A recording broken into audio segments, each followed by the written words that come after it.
We get this question a lot, and we're often asked, why are we prescribed antibiotics if HS is not an infection? Well, here's the answer.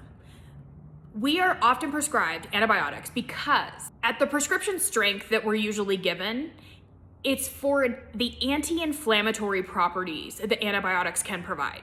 So it's not for an infection, which would be typically given at a much higher dosage.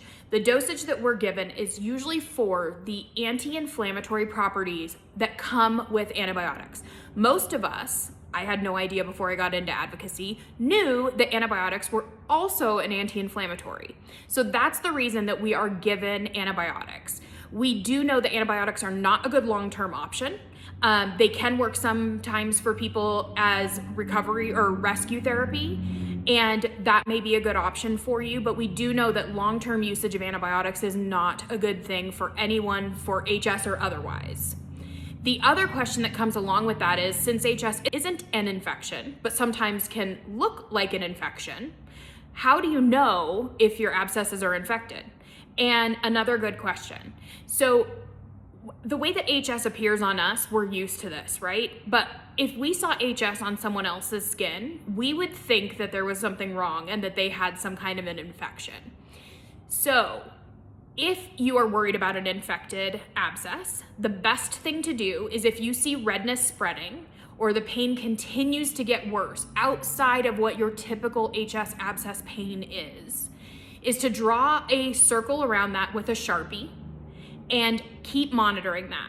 If the circle continues to grow outside of the line, or it ends up streaky, almost kind of looking like a stretch mark in some cases, or your fever goes up, that is definitely time to go to urgent care or to your GP if you can get in that day, or a dermatologist.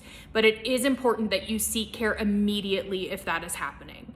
This is why it's really important to know how your abscesses act and to pay attention to those things so that you know when something is off and you can be alert and to take care of those things immediately. You do not want to let it go too long. It can become sepsis, and that is a major health crisis and needs ER, immediately. So please make sure that you're monitoring your abscesses.